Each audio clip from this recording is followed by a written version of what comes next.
Hello friends, welcome back to my channel. मैं हूं आपकी फ्रेंड वर्षा। फ्रेंड्स, आज की इस वीडियो में हम बात करेंगे बीएड एंट्रेंस एग्ज़ाम के हिंदी के कुछ इंपॉर्टेंट क्वेश्चंस की, जो कि आपके एंट्रेंस एग्ज़ाम के लिए बहुत ही इंपॉर्टेंट है।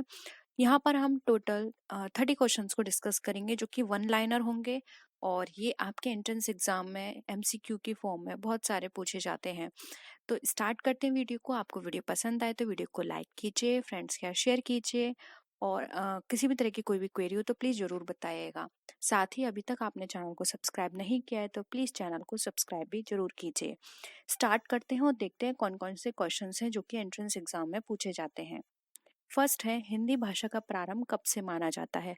देखिए, अगर हम यहाँ पे हिंदी भाषा के प्रारंभ की बात करें तो ये तो हो गया हमारा 1000 ईसा पूर्व।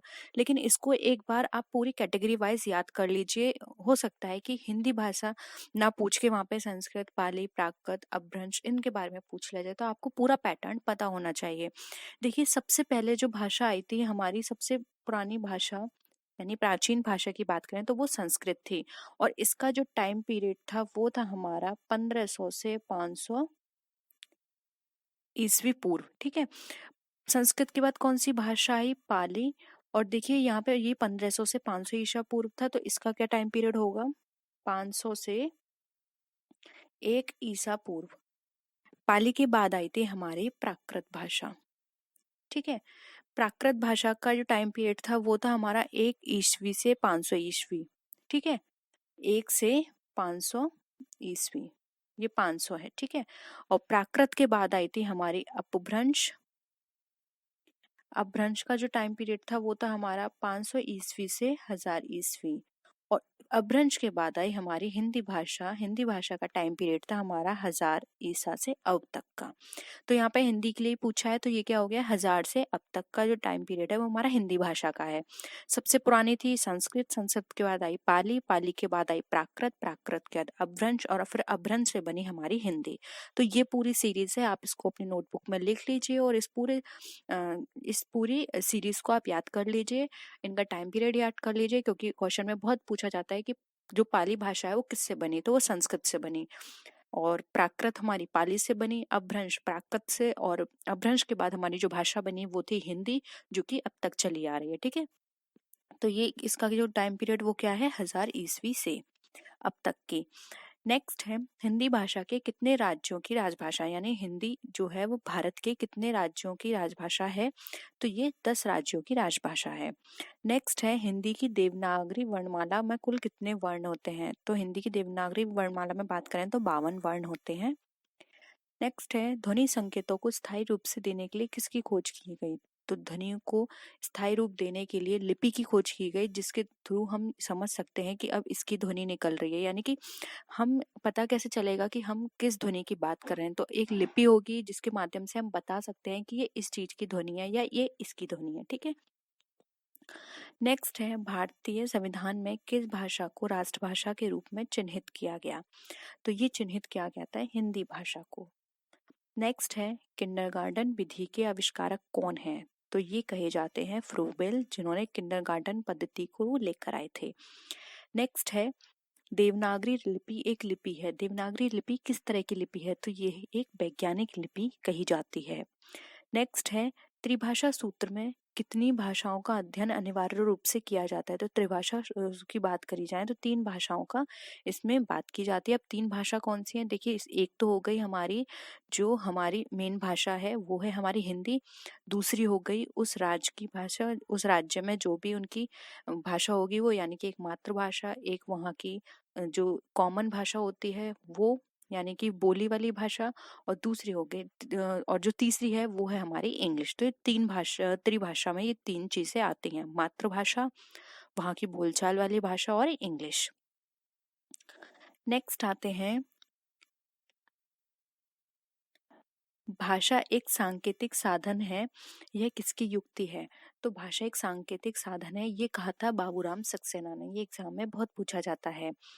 नेक्स्ट है, संस्कृत के महान व्याकरण पाणिनि ने अपनी महान कृति अष्टाध्यायी में व्याकरण को क्या कहा है? तो देखिए यहाँ पर हम बात करें पाणिनि के द्वारा, तो इन्होंने व्याकरण को कहा है शब्दानुशासन, यानी कि शब्दों को किस तरह से कहना है वो सारा अनुशासन व्याकरण है, क्योंकि व्याकरण के थ्रू ही तो हम ये व्यवस्थित करते हैं कि हमें कब कौन सी चीज बोलनी है, कब कौन सा यहाँ पे हमें संज्ञा लगानी है, कब कहाँ पर हमें कौन सा विशेषण लगाना है। ये एक तरह से हमें अनुपालन करना बताती है, तो अनुशासन करना बताती है। तो ये यहाँ पर उन्होंने व्याकरण को शब्दानुशासन कहा है।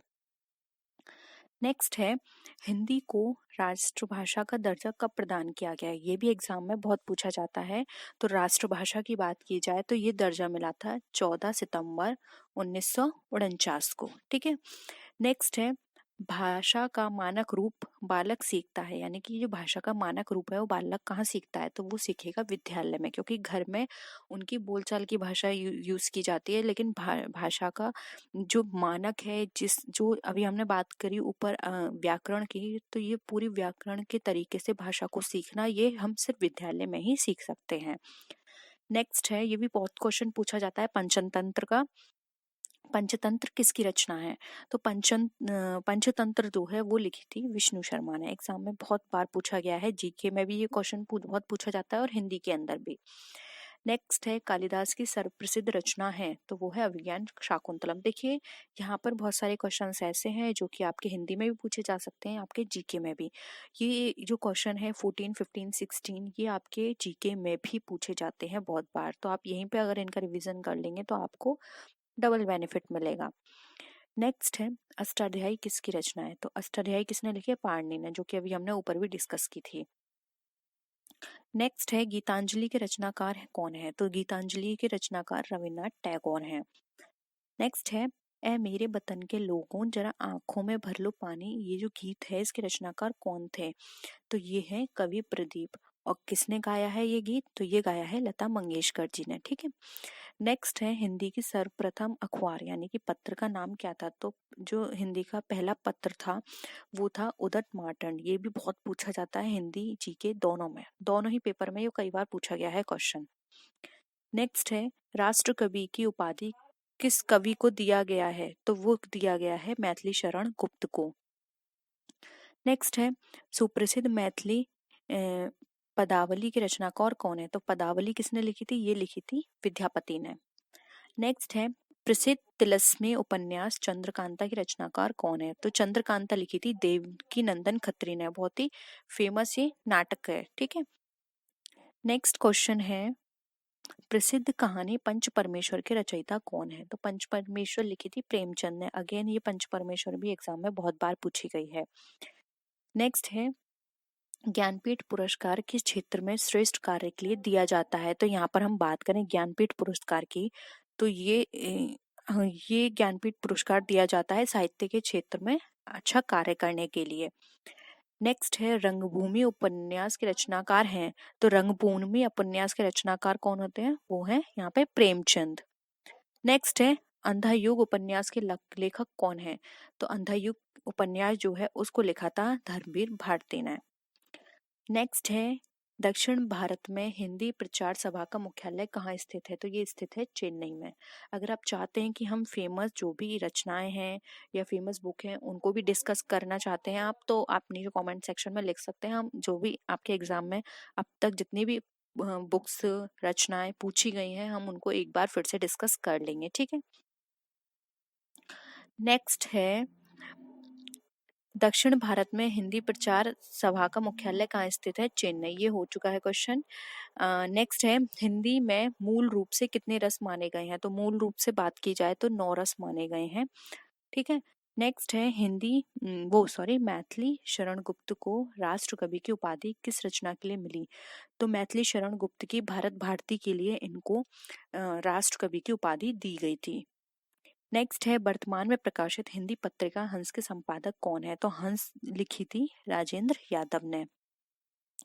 लास्ट क्वेश्चन है 13 इंपॉर्टेंट क्वेश्चंस का, राजभाषा सूची में कितने भारतीय भाषा शामिल हैं? तो इसके अंदर 22 भाषा को शामिल किया गया है।